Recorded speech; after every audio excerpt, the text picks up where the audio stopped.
d'un édito qui d'ailleurs n'est pas signé de toi. Pourquoi je vous parle là? Mais parce que vous êtes persévérant. Alors celui qui parle, c'est Mick Jagger. C'est dans le numéro spécial des 30 ans de Rock & Folk qu'on doit voir bon titré pas loin derrière.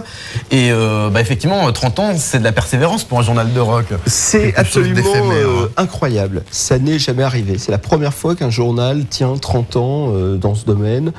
En plus, on peut le dire, puisqu'on est même Rock & Folk a été fondé un an avant Rolling Stone, le célèbre magazine américain, fondé en 67, nous c'est en 66.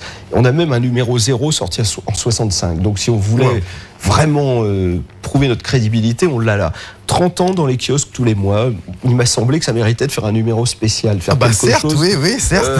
Pourquoi? Parce que c'est pas mal de réfléchir un peu sur ce qui vient de nous arriver, quoi, de se dire, attends, tu vois en couverture les Elvis Presley, Bob Marley, Iggy Pop, Sid Vicious, Oasis, U2, Nirvana, bon. Il n'y a pas Samantha Fox. Mais non, il n'y a pas Samantha Fox, il n'y aura plus jamais Samantha Fox. Maintenant, Samantha Fox, elle travaille chez Nagui, qu'on se le dise. Elle est plus Rock & Folk. Parce qu'évidemment, je faisais allusion à une couverture qui a fait c'est vrai, une couverture qui a fait scandale et qui avait énormément vendu. Le problème, c'est que cette couverture avec Samantha Fox, c'était le symbole des années 80. C'était le symbole de tout ce qui allait pas. Il fallait vendre, il fallait que le journal... c'était les annonceurs qui poussaient à la roue. Ils avaient été à 200 000, ils étaient en chute légère, ça tombait un peu tous les mois. Pour ceux qui ne savent pas, rappelons que c'était Samantha Fox qui montrait ses seins, et la légende, c'était le rock enlève-le haut. Voilà. Et l'horreur, c'est que il y a eu beaucoup de gens qui ont acheté le journal. Malheureusement, c'était pas des gens intéressés par la musique. Je pense que les gens qui ont acheté ce numéro-là n'avaient pas d'électrophone chez eux, pas de pick-up, pas de lecteur de CD non plus en 82. Et le mois d'après, alors là, il y a une véritable érosion. Le journal a un peu chuté comme ça dans les années 80. Il faut le dire, dans les années 60, c'était la Bible. Dans les années 70, c'était la super Bible parce que il y avait Garnier, il y avait Adrien, il y avait des gens vraiment incroyables qui écrivaient Paringo, Coquelin. Bon, ce journal était très fort. Et dans les années 80, il y a eu en même temps, le rock est passé partout. C'est-à-dire qu'on ouvrait le Matin de Paris et il y avait un Olivier Cachin qui faisait des textes. Donc, pourquoi aurait-on acheté un journal de rock alors que le rock était dans le Nouvel Obs, dans l'Express, à la télé aux enfants du rock? Enfin, c'est ça dans Télérama, on s'est mis à écrire sur le rock, etc., etc.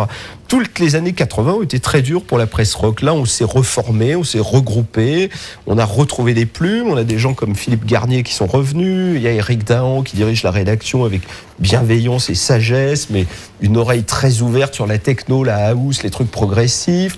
En même temps, on n'oublie pas le noise. On s'est dit, faisons un très bon journal généraliste. Parce que notre idée, c'est un peu la même que MCM ou que tous les gens qui réfléchissent. Si vous voulez, on constate, il y a du bon rap, il y a du mauvais rap, il y a de la bonne techno, de la très mauvaise techno.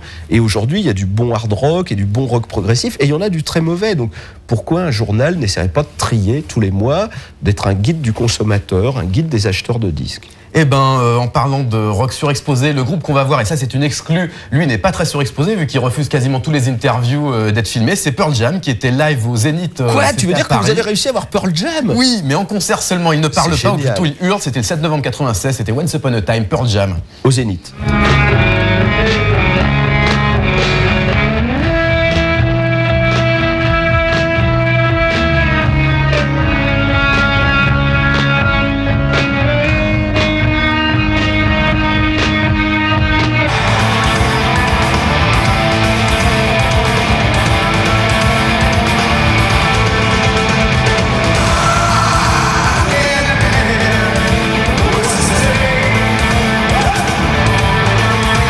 Les loisirs pour gagner donc le karaoké fameux qui vous permettra d'interpréter par exemple les chansons de Pearl Jam au hasard et de gagner un abonnement au magazine Télé Loisirs et non pas au magazine Rock & Folk. Pas d'erreur, le jeu très simple, vous trouvez un chanteur, l'énigme c'est bienvenue chez lui et l'adresse pour envoyer vos multiples bonnes réponses, jeu Télé Loisirs, MCM Loisirs News, CEDEX 3550 99 355 Paris Concours. Attention, c'est avant samedi midi et le tirage au sort sera mercredi prochain. Voilà, on parlait de téléphone, revenons un peu au sujet. Revenons un petit sujet.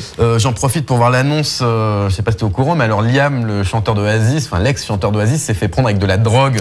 C'est très méchant et c'est très original surtout. On parlait de téléphone en disant justement qu'il n'y avait eu aucun problème du type la légende du rock, donc la drogue, les managers. Non, parce qu'eux, ils étaient au-delà du rock'n'roll circus. Je crois que c'était vraiment des gamins qui voulaient jouer de la musique. Ils s'éclataient sur scène. On en a eu la confirmation, mais extraordinaire, quand il y avait eu la fête de l'UMA en 86. 6, je ne sais quoi. Ils ont joué à la fête de l'UMA à la fin de leur carrière. Il y avait 120 000 personnes.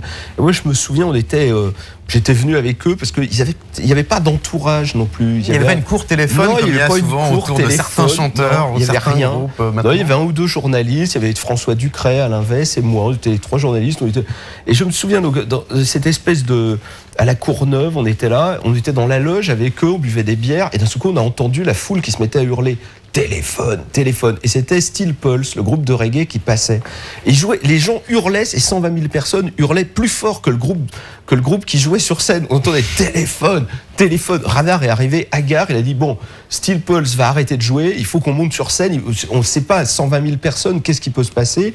Et donc ils ont mis leur guitare, et je me souviendrai toute ma vie, Louis Bertignac, sa strap de guitare a cassé. Il avait une strap complètement pourrie, dégueulasse, mais qu'il avait depuis 20 ans, c'était sa strap fétiche. Alors on a passé 10 minutes avec un couteau par terre à essayer de refaire un trou dans le cuir. Oh, je porterai ma guitare plus haut, t'inquiète pas. Il n'y avait personne, il n'y avait pas de matériel, il n'y avait pas de roadie, c'était juste 4 gamins qui voulaient jouer du rock'n'roll, et c'était incroyable. 120 000 personnes, il n'y avait pas un technicien guitare, rien. Il y avait Cowboy, leur ingénieur du son, qui était fabuleux. Lui, il était au bout, il était au fond de la marée humaine, tu sais, sur la table pour régler le son et les lumières, il faisait tout. Et donc, on était là avec ce tournevis, ce couteau et du scotch Gaffotape. Merci pour Gaffotape, mon Dieu. On a réussi à faire une strap de guitare. Ils sont montés sur scène et ça a été absolument fantastique. Ça a été un moment de pur rock'n'roll. La légende. Ça a été le record des évanouissements à la fête de l'humanité. Donc, c'était très agréable de vivre ça. Moi, je pense, j'ai passé, je te dis, alors ton invitation est tombée à pic, puisque j'ai reçu le coffret vendredi après-midi, comme tous les gens, et donc j'ai passé mon week-end à écouter ce coffret. Et il y a des superbes chansons, des chansons énormes. Bon, des fois, c'est vrai qu'avec le temps, certains trucs peuvent sembler un peu infantiles, enfantins, lycéens. Ouais, ils avaient 18 ans. Hein. Donc pas de reproche. Ils avaient 18 ans, aujourd'hui ils en ont 38. Bon, c'est pas grave. Mais ce coffret 76, oui, ça marque le début d'une aventure incroyable qui, à mon avis, n'est pas terminée. Qui nous amène donc à une autre aventure, plus en solo, comme on le disait il y a quelques minutes. C'est Jean-Louis Aubert, Temps à nouveau.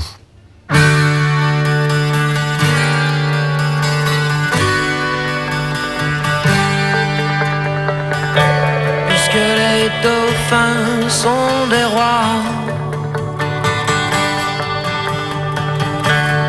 seul le silence s'impose. Puisqu'il revient acquis de droit de tenter les métamorphoses.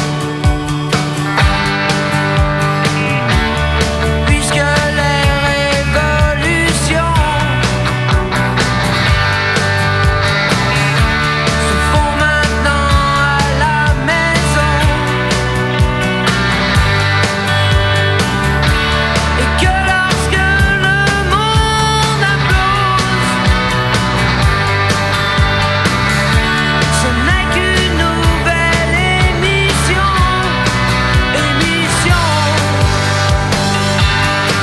Il est temps à nouveau, de prendre le souffle à nouveau. Il est temps à nouveau. Et oui, temps à nouveau de se jeter à l'eau, temps à nouveau de conclure l'émission. Je vous rappelle que pour le courrier, c'est très simple, 3615, code MCM, rubrique courrier, c'est 2 francs 23 la minute, je crois. Il n'y a pas les synthés, donc excusez-nous. Merci à Philippe Manœuvre d'être venu parmi nous. Un dernier mot peut-être, Philippe? Je pense qu'il y a une possibilité de reformation quelque part. Je ne sais pas où. J'ai toujours pensé qu'ils étaient dans le même continuum spatio-temporel qu'un groupe qui s'appelait les Clash, qui ne veut pas non plus se reformer. Alors qu'ils sont tous vivants, ils sont tous là.